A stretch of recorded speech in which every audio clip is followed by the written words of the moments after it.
Hello po sa lahat. Ang lulutuin natin ngayon ay halang-halang ng manok.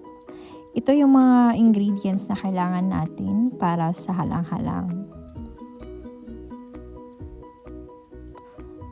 Una, yung sili,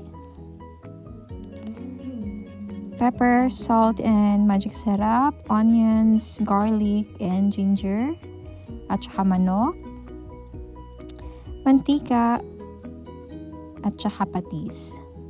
Una natin gagawin is mag-init muna tayo ng pan at ilagay din yung mantika.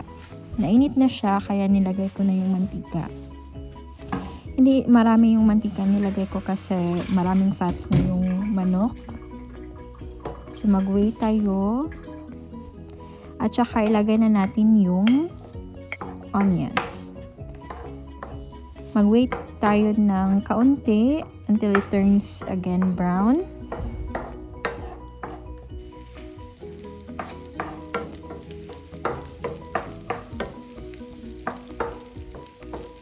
After nyan, ilagay na natin yung garlic.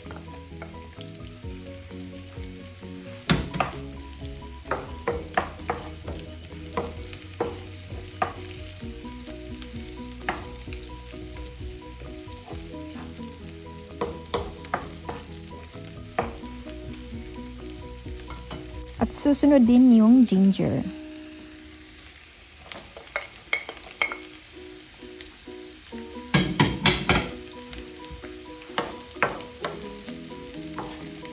Stir natin siya until it turns them brown. At saka ilagay na natin yung manok.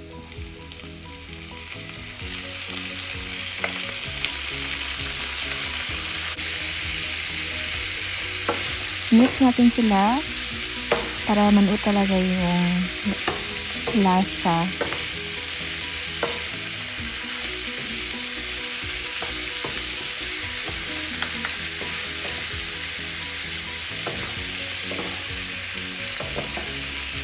Isa ito sa mga paborito kong ulam, yung halang-halang ng manok.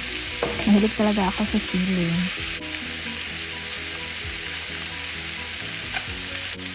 At ilagay natin yung patis.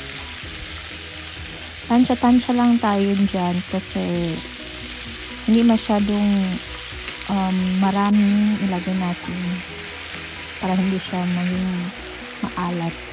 At saka lagyan din natin ng tubig.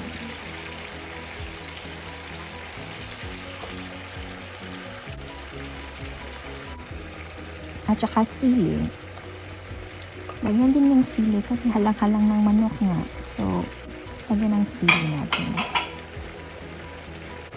At saka yung pepper, salt, at magic syrup. Hindi mawawala yung magic syrup sa kahit anong lutuin mo. Meron talagang ganyan.